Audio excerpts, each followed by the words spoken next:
एक राजा के मन में 3 प्रश्न अक्सर उठा करते थे, जिनके उत्तर पाने के लिए राजा धीर नहीं रख पा रहे थे।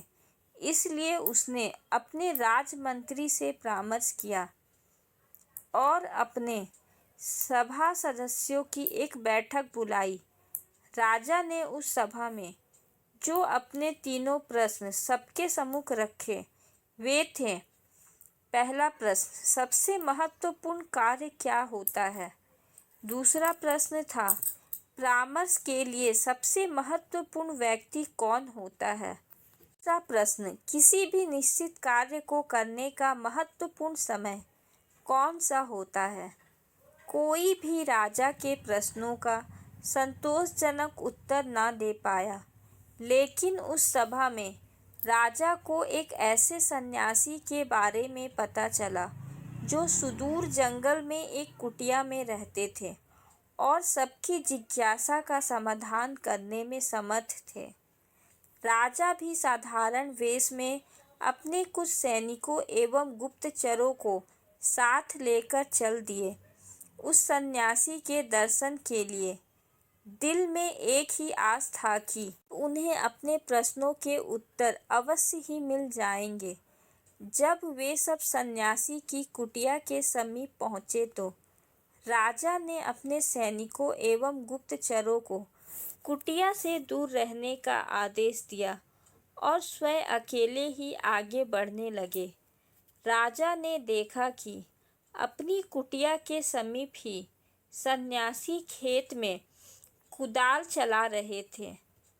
कुछ ही क्षणों में उनकी दृष्टि राजा पर पड़ी। कुदाल चलाते चलाते ही उन्होंने राजा से उसके आने का कारण पूछा और राजा ने भी बड़े आदर से अपने वही तीनों प्रश्न सन्यासी को बताए। राजा अपने प्रश्नों के उत्तर की प्रतीक्षा करने लगे, लेकिन साधु ने तो उत्तर देने की बजाय राजा को उसकी कुदाल लेने का संकेत कर डाला और राजा भी कुदाल लेकर खेत जोतने लगे, क्योंकि उन्हें अपने तीनों प्रश्नों के उत्तर भी तो चाहिए थे। राजा के खेत जोतते जोतते संध्या हो गई। इतने में ही एक घायल व्यक्ति जो खून से लथपथ था और जिसके पेट से खून की धार बह रही थी, उस सन्यासी की शरण लेने आया।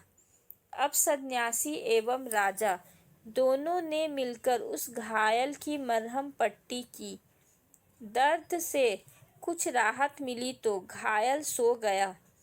प्रातः जब वह घायल आगंतुक राजा से क्षमा याचना करने लगा तो राजा के आश्चर्य का ठिकाना न रहा। आगंतुक राजा की स्थिति देख तत्काल अपना परिचय देते हुए बोला, कल तक आपको मैं अपना घोर शत्रु मानता था, क्योंकि आपने मेरे भाई को फांसी की सजा दी थी। बदले का अवसर ढूंढता रहता था। कल मुझे पता लग गया था कि आप साधारण वेशभूषा में इस साधु के पास आए हैं। आपको मारने के उद्देश्य से मैं यहाँ आया था और एक झाड़ी के पीछे छिपकर बैठा था, लेकिन आपके गुप्तचर मुझे पहचान गए और घातक हथियारों से मुझे चोट पहुंचाई। लेकिन आपने अपना शत्रु होने के बावजूद भी मेरे प्राणों की रक्षा की। मेरे मन का द्वेष समाप्त हो गया है। अब मैं आपके चरणों का सेवक बन गया हूँ। आप चाहे दंड दे अथवा मुझे क्षमादान दे, यह आपकी इच्छा। घायल की बात सुनकर राजा चुप रह गए और मन ही मन में का धन्यवाद करने लगे। सन्यासी मुस्कुराए और राजा से कहे, राजन, क्या अभी भी आपको अपने प्रश्नों के उत्तर नहीं मिले? राजा कुछ दुविधा में दिखाई दे रहा था, इसलिए सन्यासी ने ही बात आगे बढ़ाई। आपके पहले प्रश्न का उत्तर है, सबसे महत्वपूर्ण कार्य वही होता है जो हमारे सामने होता है। जैसे आपने मुझे खेत जोतने में सहयोग दिया, यदि आप मुझे सहानुभूति ना दिखाते तो आपके जीवन की रक्षा ना हो पाती। आपका दूसरा प्रश्न था कि परामर्श के लिए कौन महत्वपूर्ण होता है, जिसका उत्तर आपको स्वयं ही मिल गया कि जो व्यक्ति हमारे पास उपस्थित होता है उसी से परामर्श मायने रखता है। जैसे उस घायल व्यक्ति को सहायता की आवश्यकता थी जिसके प्राण आपने बचाए, इस तरह आपका शत्रु भी आपका मित्र बन गया। तीसरे प्रश्न का उत्तर यही है कि किसी भी निश्चित कार्य को करने का महत्वपूर्ण समय होता है अभी।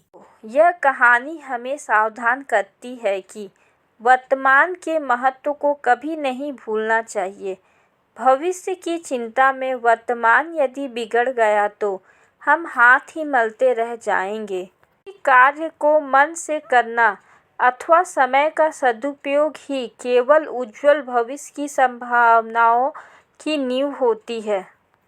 मित्रों, अगर कहानी अच्छी लगी हो तो चैनल को लाइक और सब्सक्राइब करें।